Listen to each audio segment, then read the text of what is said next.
Hello. Please hit like button and subscribe my channel. Also press bell icon for future video notifications. Thanks.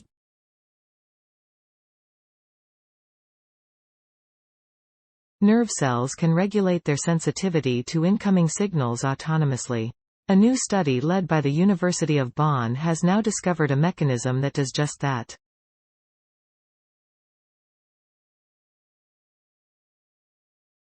The German Center for Neurodegenerative Diseases and the Max Planck Institute for Neurobiology of Behavior were involved in the work.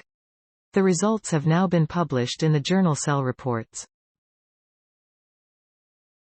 Anyone who has ever sent a voice message with a cell phone knows how much the volume matters. Shouting into the microphone results in a distorted and unclear recording.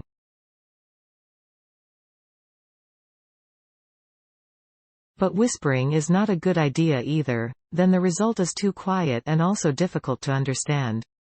That is why sound engineers ensure the perfect sound at every concert and talk show. They regulate each microphone's gain to match the input signal. The neurons in the brain can also fine-tune their sensitivity, and even do so autonomously. A new study led by the University of Bonn and the University Hospital Bonn shows how they do this. For this purpose, the participants investigated nerve cell networks that also play a role in vision, hearing and touch. The stimulus first travels to the so-called thalamus, a structure deep in the center of the brain. From there, it is then conducted to the cerebral cortex, where it is further processed.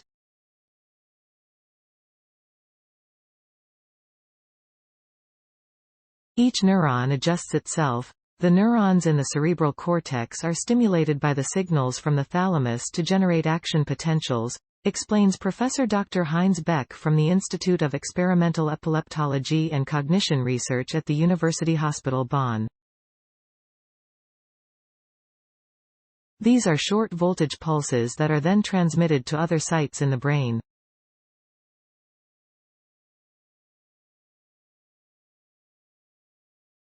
For that to work well, the neurons have to adjust to the intensity of the excitatory signals.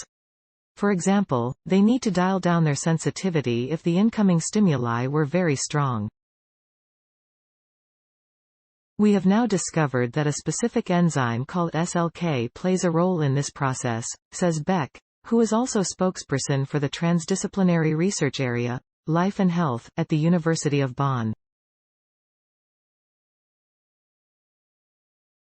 It enables neurons to individually calibrate their own excitability, which is somewhat like having no sound engineer. Instead, the microphones would automatically adjust their sensitivity so that the recording is neither too quiet nor overamplified.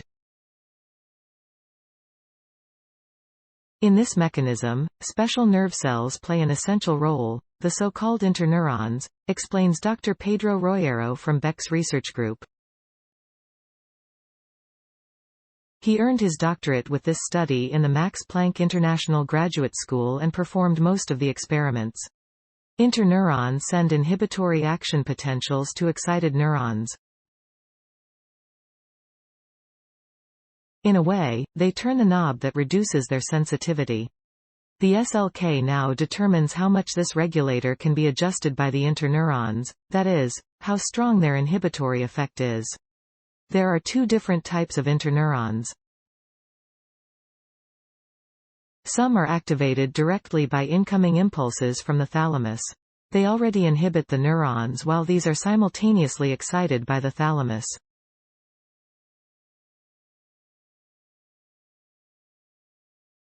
Another type, in contrast, is only switched on by the activity of the neurons in the cerebral cortex, i.e., the very neurons they are supposed to inhibit afterwards.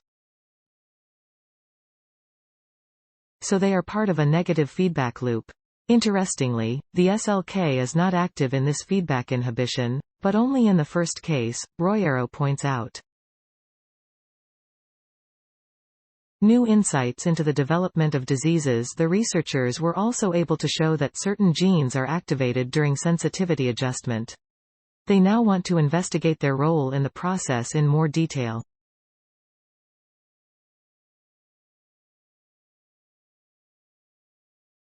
This is also interesting because the balance between excitation and inhibition is extremely important for brain function.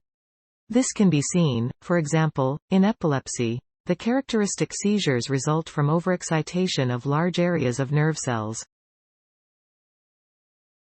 In fact, studies show that in some epilepsy patients, less SLK is found in neurons than normal. Perhaps the study will therefore also contribute to a better understanding of the disease mechanisms. Participating institutions and funding. In addition to the University of Bonn and the University Hospital Bonn, the German Center for Neurodegenerative Diseases, DZNE, the Max Planck Institute for Behavioral Neurobiology, CSER and the University of Sydney were involved in the work. The study was funded by the German Research Foundation, DFG, the European Research Council, ERC, and the Bonn 4 Fellowship Program of the University Hospital Bonn. Make a difference. Sponsored opportunity story source, materials provided by University of Bonn. Note: content may be edited for style and length. Journal reference: Pedro Royero, Anne Quattraccioni, Riek Frungel, Mariella Hurtado Silva, Arco Bast, Thomas Ulasch, Mark Bayer, Thor Alf Opitz, Joachim L. Schultz, Mark E. Graham, Marcel Oberlander, Albert Becker, Suzanne Schock, Heinz Beck.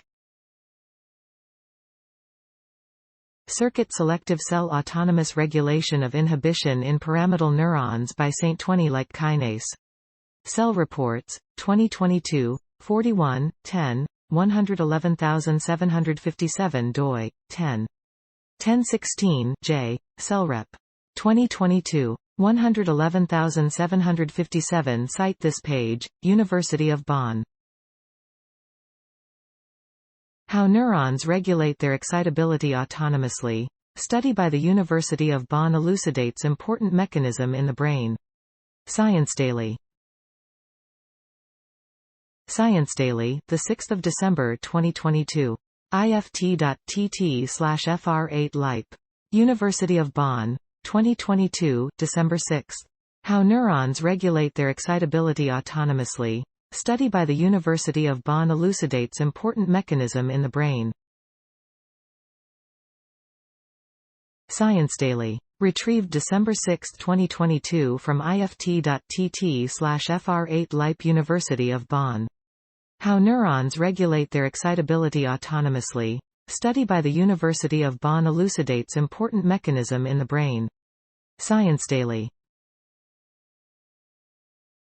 https://ift.tt/fr8 Access December 6, 2022. Thanks for watching. Please subscribe my channel for more videos.